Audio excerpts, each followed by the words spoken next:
everyone, welcome to Parcham. This is your mentor Arzu Kakkad. I hope you all are doing good. इस particular lecture में हम deal करेंगे with जनवरी 2024 से जुड़े हुए जो डेज एंड अपॉइंटमेंट्स न्यूज़ में रही हैं उनको। तो आप ये सोचोगे कि पहले तो हम इम्पॉर्टेंट डेज कवर करते हैं, तो इस बार अपॉइंटमेंट साथ में।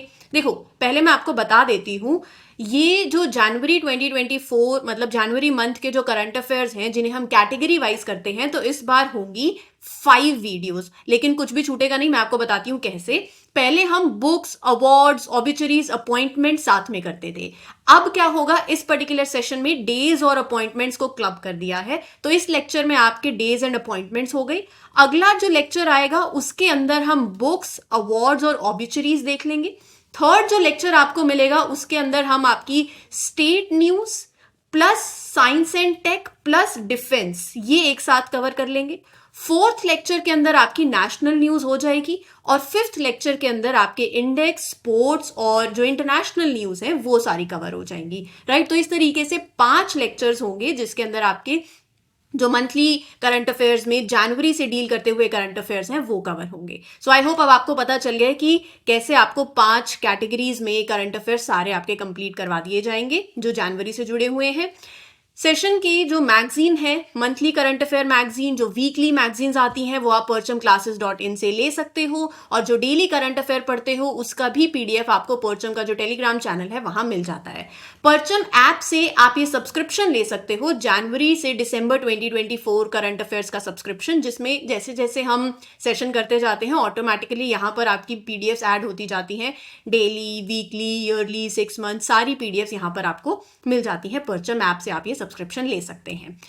2024 का एडिशन बेसिकली ईयर बुक है, ई बुक है, जिसमें आपके जो लास्ट ईयर के करंट अफेयर्स यानी कि जनवरी से लेके दिसंबर 2023 तक के सारे करंट अफेयर्स जो हैं वो इस ई बुक में आपको मिल जाएंगे। perchamclasses.in से, परचम ऐप से आप इस ईयर बुक को रेफर कर सकते हो। ठीक है जी, फिर भी कोई डाउट हो यू कैन रेफर टू परचम, ये कॉन्टैक्ट नंबर है, व्हाट्सएप कर सकते हो, कॉल कर सकते हो, जीमेल आईडी है। So this is the helpline number, you can contact for any doubt. ठीक है जी, चलिए फिर शुरू करते हैं आज का लेक्चर, जिसमें हम पहले देख लेते हैं कि जनवरी में क्या क्या इंपॉर्टेंट डेज रहे हैं, और वो हम करेंगे टेबल फॉर्मेट के अंदर ताकि आपकी रिवीजन अच्छे से हो जाए एक साथ।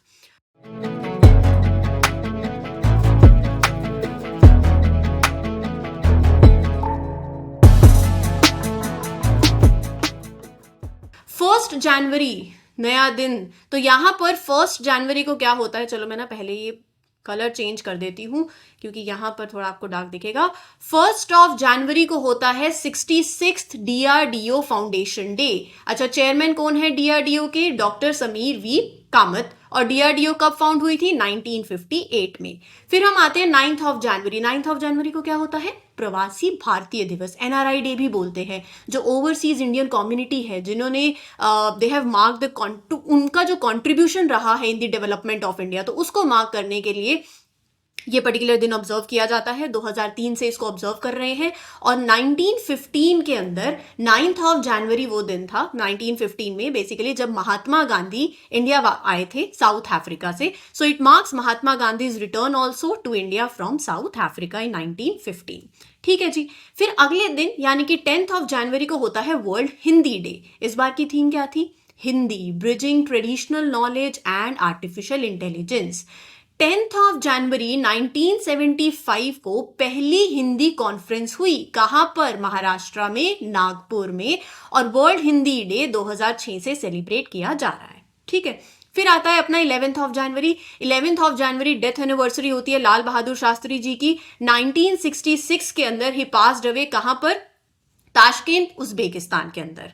ठीक है, 11 जनवरी से 17 जनवरी ये पूरा जो वीक होता है ये होता है national road safety week. Ministry of road safety है तो road transport and highway ministry organises the event ताकि हम जो रोड सेफ्टी से रिलेटेड प्रैक्टिसेस हैं उनको प्रमोट कर सकें। थीम क्या है? Be a road safety hero.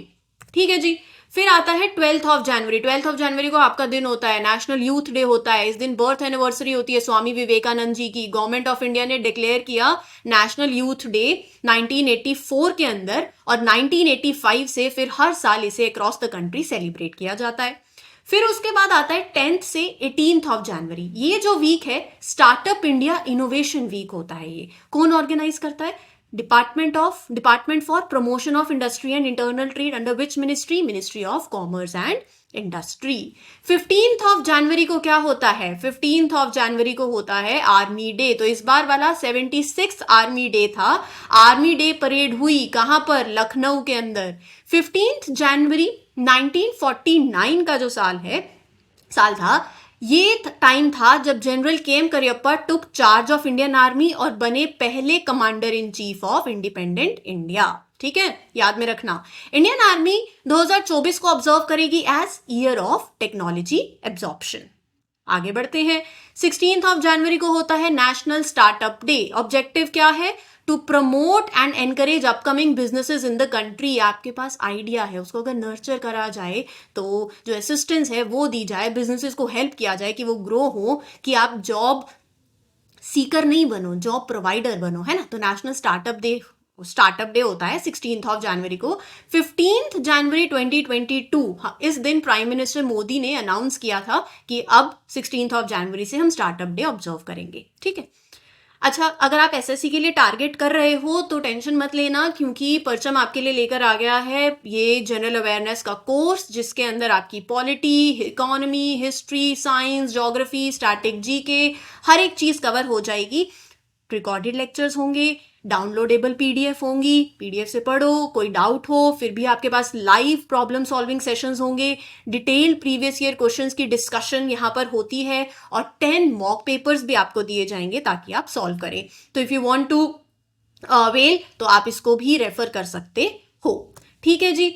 19th of जनवरी को क्या होता है? 19th ऑफ जनवरी को 19th national disaster response force raising day था। National disaster response force was formed under which act? Disaster management act 2006 के अंदर। कौन सी मिनिस्ट्री के अंदर आती है? Ministry of home affairs. और कौन है director general of NDRF? Atul Karwal. ठीक है।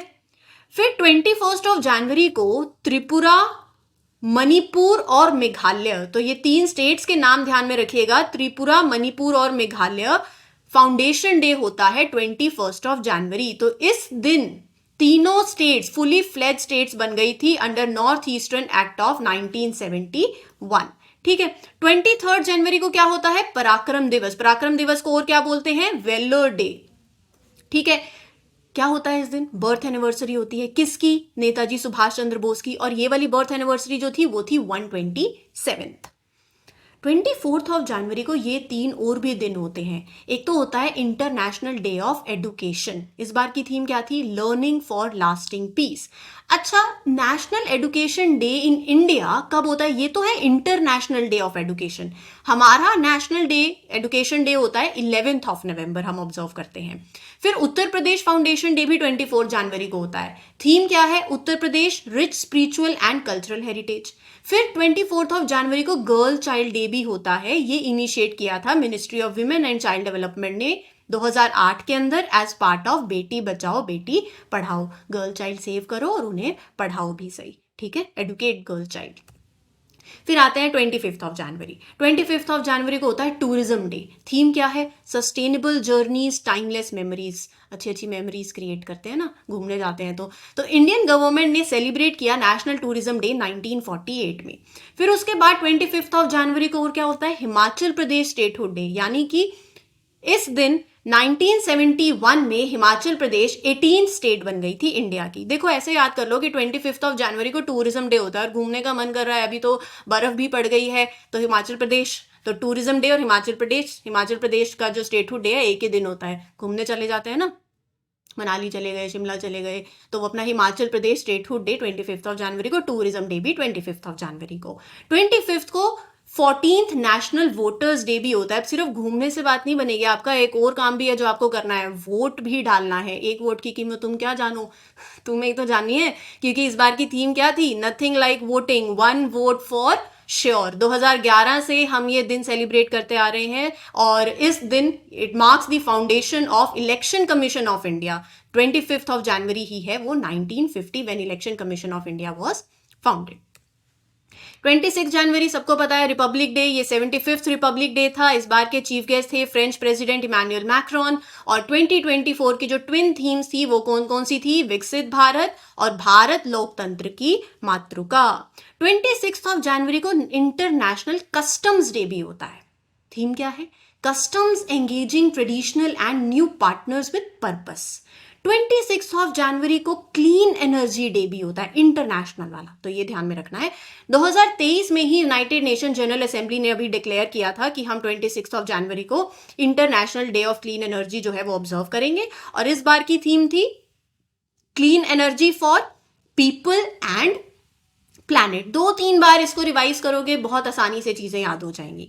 27 जनवरी को होता है international day of commemoration in memory of victims of Holocaust. तो बेसिकली ये दिन जो होता है ये ऑब्जर्व किया जाता है to remember, to pay tribute to 6 million Jewish individuals जिन्होंने अपनी लाइफ जो है they lost their lives due to the action of Nazis during world war 2, right. तो इसीलिए हर साल ये होता है to honour 6 million Jewish victims and millions other victims of Nazism. United Nation General Assembly ने डेजिग्नेट किया कि हम 27 जनवरी को ऐसे ऑब्जर्व करेंगे 2005 में। अगले दिन बर्थ एनिवर्सरी होती है, अगले दिन मतलब 28 जनवरी को बर्थ एनिवर्सरी होती है लाला लाजपत राय जी की। लाला लाजपत राय को पंजाब केसरी या लॉयन ऑफ पंजाब भी बोला जाता है। 28 जनवरी एवरी ईयर सेलिब्रेट करी जाती है, बर्थ एनिवर्सरी होती है। 1865 में 28 जनवरी को उनका जन्म हुआ था। 28 जनवरी को और क्या होता है? के.एम. करियप्पा जयंती। अभी हमने बात करी था पहले commander in chief of independent India. So 28 जनवरी के.एम. करियप्पा जयंती होती है। के.एम. करियप्पा के बारे में बता रखा है और he was popularly known as Kuiper, तो ये भी आप ध्यान में रख सकते हो। वर्ल्ड लेप्रोसी डे भी 28 जनवरी को होता है, celebrated on last Sunday of January. तो जनवरी का जो लास्ट संडे था ना वो 28 जनवरी था, तो जनवरी के लास्ट संडे को वर्ल्ड लेप्रोसी डे सेलिब्रेट होता है हुआ। थीम है बीट लेप्रोसी। एम यही है कि जो स्टिग्मा इससे जुड़ा हुआ है उसको इरेडिकेट किया जाए, और ऑब्वियसली जो लोग इससे इफेक्टेड हैं तो एक डिग्निटी कि उन लोगों की भी एक डिग्निटी है। देखो डिग्निटी हर किसी की मेंटेन करना बहुत ज़्यादा ज़रूरी है, right. So to promote dignity of people also who are affected by the disease. चाहे वैसे मैं इन जनरल बात कर रही हूँ, ज़रूरी नहीं है सिर्फ लेप्रोसी, चाहे वो कोई भी डिसीज हो, कोई भी इंसान किसी भी चीज़ से सफ़र कर रहा हो, सो तब भी देखो डिग्निटी इंश्योर करना कि उस पर्सन की हो वो बहुत ज़रूरी है, and we need to promote that as well. Indian newspaper day 29 जनवरी को होता है। James Augustus Hicky introduce first printed newspaper Hicky's Bengal gazette 1780 में। 30 जनवरी को मार्टियर डे या शहीदी दिवस भी बोलते हैं इसको, 30 जनवरी को ऑब्जर्व किया जाता है। It marks the assassination of Mahatma Gandhi, और साथ ही साथ ब्रेव सोल्स जिन्होंने सेक्रीफाइस किए हैं अपनी जिंदगी for the countries freedom and sovereignty, तो उनके ऑनर के लिए भी हम मार्टियर डे ऑब्जर्व करते हैं, शहीदी दिवस। अपॉइंटमेंट्स, तो जनवरी में क्या क्या अच्छी अच्छी नई नई अपॉइंटमेंट्स हुई हैं, चलिए let's discuss. Jay Shah reappointed as Asian cricket council के chairman for 3rd successive year, तो लगातार 3rd कॉन्जिक्यूटिव टर्म है ये इनका। और किसे अपॉइंट किया गया है as the chairman of Asian cricket Council? Jay Shah. ठीक है जी, ऑप्शन आएगा आपके पास और आपसे पूछेंगे कि इसमें से कौन है जिन्होंने एज्यूम किया है role as secretary general of BIMSTEC. BIMSTEC की फुल फॉर्म क्या है? Bay of Bengal initiative for multi sectoral technical and economic cooperation. तो नाम है इंदिरा मणि पांडे। इंदिरा मणि पांडे जी ने एज्यूम किया है role as secretary general of BIMSTEC. BIMSTEC के बारे में थोड़ी सी बातें कवर कर लेते हैं। बिम्स्टेक का हेडक्वार्टर है ढाका बांग्लादेश के अंदर। बिम्स्टेक 6 जून 1997 में एस्टैब्लिश हुई बैंकॉक के अंदर। बिम्स्टेक में कितने मेंबर कंट्रीज हैं? 7। अब इनको याद करने के लिए मैं आपको बताती हूँ एक निमोनिक, MBBS इन थाईलैंड, ये ध्यान में रख लो। M बोले तो Myanmar, B Bangladesh, B Bhutan, S Sri Lanka, फिर I इंडिया, N नेपाल और अपना थाईलैंड। तो ये हो गया 7 कंट्रीज जो कि बिम्स्टेक के मेंबर्स हैं, और MBBS इन थाईलैंड। ठीक है जी, चलिए किन्हें अपॉइंट किया गया है as executive director of Asian development bank? Senior IAS officer Vikas Sheel उनका नाम है, 3 साल के लिए। तो executive director of ADB Asian development bank, senior IAS officer नाम है विकासशील, ये है उनकी तस्वीर। फिर उसके बाद अगर आपसे पूछा जाए India's next ambassador to World Trade Organization कौन, Senthil Pandian C, right. So Brajendra Navnit का जो उनका जो टेन्योर है as India's ambassador to World Trade Organization वो एंड हो रहा है ऑन 31 मार्च 2024। अब वर्ल्ड ट्रेड ऑर्गेनाइजेशन के बारे में थोड़ी सी बातें कर लेते हैं। वर्ल्ड ट्रेड ऑर्गेनाइजेशन कब एस्टैब्लिश हुई, कहाँ पर है, कितने मेंबर्स इंपॉर्टेंट होते हैं, कितने मेंबर्स हैं इसके अंदर, और कौन हेड करता है। वर्ल्ड ट्रेड ऑर्गेनाइजेशन का काम तो आपको पता ही है। वर्ल्ड ट्रेड ऑर्गेनाइजेशन जो है एक इंटरनेशनल ऑर्गेनाइजेशन है कि ट्रेड नेशंस के बीच में स्मूथली हो, विद प्रॉपर रूल्स फॉलो हो, फ्रीली जितना एज पॉसिबल हो सके ये इंश्योर करते हैं। 1 जनवरी 1995 को ये स्टैब्लिश हुई। जिनेवा स्विट्जरलैंड के अंदर इसका लोकेशन है। 164 मेंबर्स हैं that are representing 98% of the world trade. और डायरेक्टर जनरल कौन है, नुगोजी ओकोंजो एवेलिया, आप इसको प्रोनाउंस जैसे मर्जी करिए, बट हेड का नाम जरूर ध्यान में रखिएगा, ठीक है, मकसद ये है।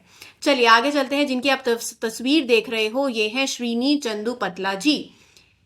तो ऑप्शन आएगा इनमें से कौन है who is named as the president of TiE Hyderabad for 2024 the Indus entrepreneurs. So नाम है श्रीनी चंदू पतला, ठीक है, चंदू पतला। किन्हें अपॉइंट किया गया है as the director on board of federal reserve bank, Rajiv Shah ji को अपॉइंट किया गया है 3 साल के लिए, और इनका टर्म एंड होगा 31 दिसंबर 2026 में, ठीक है। ये इनकी तस्वीर है, राजीव शाह। डीसीबी बैंक के एमडी एंड सीईओ का नाम क्या है, बस ये नाम है प्रवीण अच्युतन कुट्टी। तो इन्होंने रिप्लेस किया है मुरली नटराजन को, जिनका टर्म 28 अप्रैल 2024 को एंड होगा। तो आरबीआई ने अप्रूव किया है प्रवीण अच्युतन कुट्टी जी को as the MD and CEO of DCB Bank. आगे चलते हैं। ऋतिक रोशन के जो भी यहाँ पर फैंस हैं खुश हो जाओ, क्योंकि रुपे प्राइम वॉलीबॉल लीग ने अपॉइंट किया है ऋतिक रोशन को एज देयर ब्रांड एम्बेसडर। फिर उसके बाद पेप्सिको इंडिया ने अपॉइंट किया है marketing chief Jagrut Kotecha as the new CEO. तो कौन है न्यू सीईओ, तो ये आपको ध्यान में रखना है। PepsiCo India appoints marketing chief Jagrut Kotecha as new CEO, ठीक है जी। चलिए आगे चलते हैं। वाइस एडमिरल संजय जसजीत सिंह जी को वो उन्होंने कमान संभाली है ऑफ वेस्टर्न नेवल कमांड। तो कौन है commanding officer of western naval command, vice admiral Sanjay Jasjit Singh ji. इन्होंने किसको सक्सीड किया है, vice admiral Dinesh K Tripathi. Vice admiral Sanjay Jasjit Singh ji पहले vice chief of naval staff थे। आप बस इतना याद में रख लो कि who is commanding in chief of western naval command, vice admiral Sanjay Jasjit Singh ji. Western वाला हो गया मुंबई के अंदर जो है। अब हम चलते हैं थोड़ा सा कोची, जहां पर सदर्न नेवल कमांड है। तो उसके कमांडिंग इन चीफ है वाइस एडमिरल वी श्रीनिवास जी। और अगर आपसे पूछा जाए ईस्टर्न नेवल कमांड कौन के कमांडिंग इन चीफ ऑफिसर कौन है, वाइस एडमिरल राजेश पिंडारकर जी। विशाखापट्टनम में है ईस्टर्न नेवल कमांड का headquarter, western naval command Mumbai में, और सदर्न नेवल कमांड कोची में, ठीक है। Vice chief of naval staff vice admiral Dinesh K Tripathi took over as vice chief of naval staff. देखो अगर आप चाहो पीडीएफ आप तो मिल ही जाएगी, लेकिन अगर आप साथ साथ चाहो तो खुद से भी आप एक अपनी क्या बोलते हैं लिस्ट के फॉर्म में अगर कवर करना चाहो तो वो भी कर सकते हो। इस पर योर विश। मैं साथ साथ आपको फोटोज दिखा रही हूँ ताकि पिक्चर्स के थ्रू चीजें याद रह जाती हैं, ठीक है। किसे अपॉइंट किया गया है as director general of naval operations, vice admiral A N Pramod ji. ये है इनकी तस्वीर, एएन प्रमोद जी को अपॉइंट किया गया है as director general of naval operations. चलिए आगे बढ़ते हैं। ये तो अभी हमने कर ही लिया। Who took charge of southern naval command in Kochi, vice admiral V Srinivas ji. ये है इनकी तस्वीर। अच्छा, Maharashtra first women director general of police कौन बनी है, रश्मि शुक्ला। तो Rashmi Shukla first women DGP हैं ऑफ महाराष्ट्र, ठीक है। चलिए आगे चलते हैं। Director general of Sashastra Seema बल किन्हें अपॉइंट किया गया है, Daljit Singh Chaudhary. Senior IPS officer Daljit Singh Chaudhary को अपॉइंट किया गया है as director general of Sashastra Seema बल। कब तक के लिए, 30 नवंबर 2025। थोड़ा सा सशस्त्र सीमा बल की बात करते हैं। 1963 में एस्टैब्लिश हुई, और जो अपना नेपाल और भूटान जो कंट्री के जो हमारे बॉर्डर्स लगते हैं नेपाल भूटान के साथ, वहां पर ये रिस्पॉन्सिबल है फॉर गार्डिंग दैट बॉर्डर, ठीक है। अब क्योंकि हम सशस्त्र सीमा बल की बात कर ही रहे हैं तो साथ साथ हम बाकी भी 7 सेंट्रल आर्म पुलिस फोर्सेस देख लेते हैं। सीएपीएफ इंटरनल सिक्योरिटी के लिए रिस्पॉन्सिबल है, बॉर्डर्स गार्ड करती हैं। पैरामिलिट्री फोर्सेस हैं, कौन सी मिनिस्ट्री के अंदर आती हैं? Home affairs. 7 सीएपीएफ कौन कौन सी हैं? Assam rifles, BSF, CISF, CRPF, ITBP, NSG, SSB. सातों के साथ याद कर लेना। मैंने आपको शॉर्ट फॉर्म बताई है, मतलब बीएसएफ फुल फॉर्म पता होनी चाहिए कि बॉर्डर सिक्योरिटी फोर्स, सीआरपीएफ की full form central reserve police force, तो फुल फॉर्म्स भी याद कर लेना। ठीक है जी, आगे बढ़ते हैं। शीलवर्धन सिंह जी को अपॉइंट किया गया है एज यूपीएससी मेंबर। पहले director general of central industrial security force के डायरेक्टर रह चुके हैं, अब इन्हें अपॉइंट किया गया है as member of UPSC. Maximum 10 member हो सकते हैं और हर एक जो भी अपॉइंट किए जाते हैं उनका जो टेन्योर होता है वो होता है 6 साल या फिर 65 ईयर्स ऑफ एज, जो भी पहले हो जाए वो। ठीक है। अब जब यूपीएससी की बात हो रही है तो पहले तो जो चेयरमैन और जो यूपीएससी के मेंबर्स होते हैं उन्हें कौन अपॉइंट करता है? President of India. First chairman of UPSC कौन थे? रोज बारकर। और अभी प्रेजेंट यूपीएससी के चेयरमैन कौन है? डॉक्टर मनोज सोनी। चलो मैं ना आपसे एक सवाल पूछती हूँ, आप मुझे कॉमेंट सेक्शन में बताना, क्या यूपीएससी कॉन्स्टिट्यूशनल बॉडी है? अगर है तो कॉन्स्टिट्यूशन का कौन सा पार्ट है और कौन से आर्टिकल है, मतलब कब से कब तक आर्टिकल, लाइक 314, 15 कौन सा है वो आप बताओगे। सो जो आर्टिकल्स हैं और कॉन्स्टिट्यूशन का कौन सा पार्ट है जो कि कवर करता है अच्छा यूपीएससी में कॉम्पोजिशन, पावर, फंक्शंस, अपॉइंटमेंट कैसे होगी, रिमूवल कैसे होगी। अगर कॉन्स्टिट्यूशनल बॉडी है पहले तो ये बताना है या नहीं है। अगर है तो कॉन्स्टिट्यूशन का कौन सा पार्ट है और कौन सा आर्टिकल है जो उससे डील करता है। सॉर्टेड है, सिंपल सा सवाल पूछा है, कोई रॉकेट साइंस नहीं है। जस्टिस प्रसन्न भालचंद्र वर्ले ने शपथ ली है, स्वॉन इन एज द जज of supreme court. Supreme court की पॉसिबल मैक्सिमम स्ट्रेंथ जो है जजेस की, इंक्लूडिंग चीफ जस्टिस, वो है 34 और करंटली 34 जजेस ही हैं। जस्टिस वर्ले जिन्होंने अपॉइंट, जो कि हुए स्वॉन इन एज द जज ऑफ सुप्रीम कोर्ट, पहले चीफ जस्टिस रह चुके हैं of Karnataka high court, right. Supreme court में जो जजेस की फाइनली जो अपॉइंटमेंट होती है वो प्रेसिडेंट ऑफ इंडिया करती हैं। Under which clause? क्लॉज 2। कौन सा article? Article 124 of Indian constitution. Constitution of India के हिसाब से सुप्रीम कोर्ट के जजेस रिटायर होते हैं एट विच एज? 65। ठीक है जी, चलिए आगे चलते हैं। गवर्नमेंट ऑफ इंडिया ने 16th फाइनेंस कमीशन का गठन किया है जिसमें डॉक्टर अरविंद पनगड़िया चेयरमैन है। ठीक है, 16th फाइनेंस कमीशन के चेयरमैन कौन है? डॉक्टर अरविंद पनगड़िया। जो गठन हुआ है 16th फाइनेंस कमीशन का, तो किसने अप्रूवल दिया? With the approval of president of India finance commission constitute होती है और ये in pursuance to article 280 clause 1 of Indian constitution. अच्छा, किसे, कौन है secretary to the commission? Ritvik Ranjanam Pandey. ठीक है, तो जिन्हें अपॉइंट किया गया है as secretary to the commission. Full time members और part time members: Ajay Narayan Jha, Annie George Mathew, Niranjan Rajadhyaksha, ये है फुल टाइम मेंबर्स। ये है फुल टाइम मेंबर्स। और डॉक्टर सौम्या कांति घोष पार्ट टाइम मेंबर है। तो ध्यान में रखिएगा, ऊपर वाले 3 फुल टाइम मेंबर्स हैं और अलग से मेंशन कर दिया है part time member doctor Saumya. ठीक है, अब थोड़ा सा इस कमीशन के बारे में बात कर लेते हैं। देखो, ये कमीशन सजेस्ट करती है कि जो टैक्सेस हैं वो कैसे डिवाइड होंगे सेंटर और स्टेट के बीच में।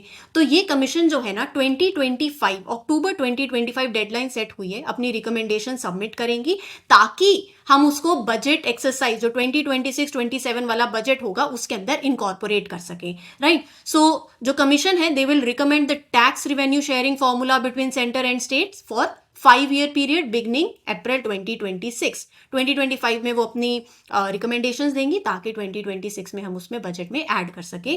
Finance commission usually takes about 2 years, मतलब 2 साल किस लिए लगते हैं? देखो, नॉर्मली कमीशन को 2 साल, मतलब इट टेक्स 2 years की टू डिस्कस कि अच्छा आप पार्टी से, स्टेट से, सेंट्रल गवर्नमेंट से यू गैदर इनपुट कोई भी डिसीजन लेने से पहले।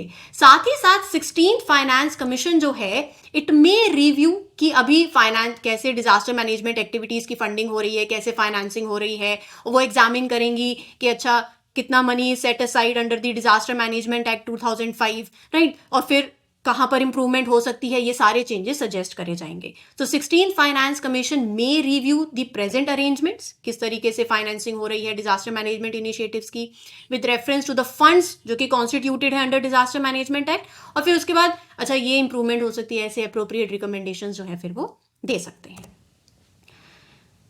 Who takes oath as Bihar CM for 9th time? Nitish ji. तो ये ध्यान में रखिएगा, नीतीश जी ने ओथ ली है एज बिहार के chief minister for 9th time as JDU BJP government is formed in Bihar.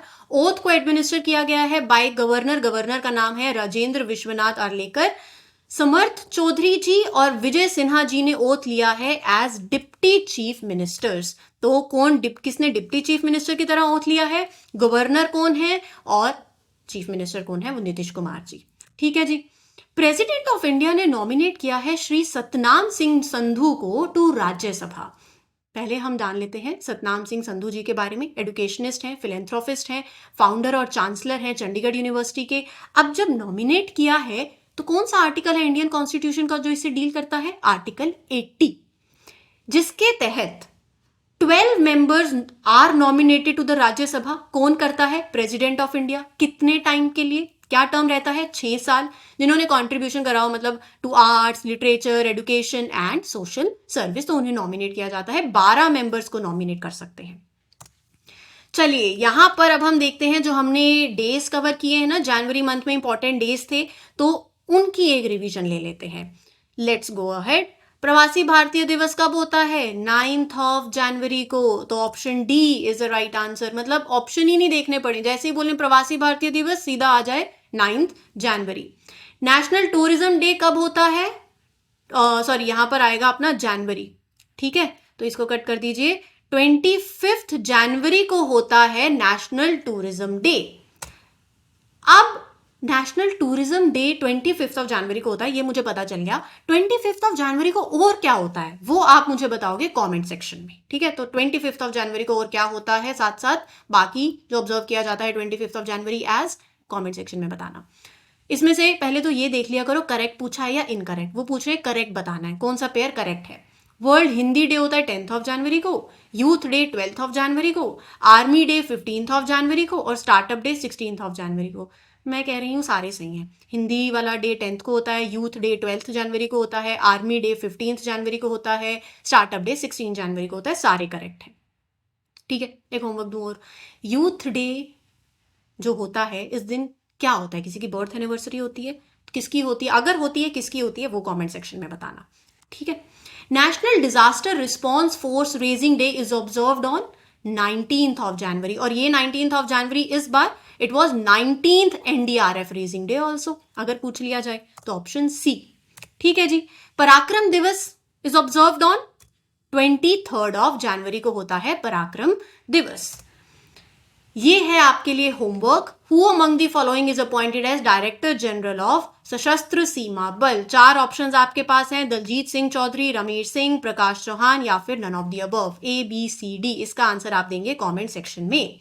इस सेशन के लिए इतना ही. This is your mentor Aarzoo Kakkar signing off. उम्मीद करती हूँ ये लेक्चर आपको पसंद आया हो. Do share it with your friends also and do subscribe to Parcham. Thank you everyone. All the best. Take care.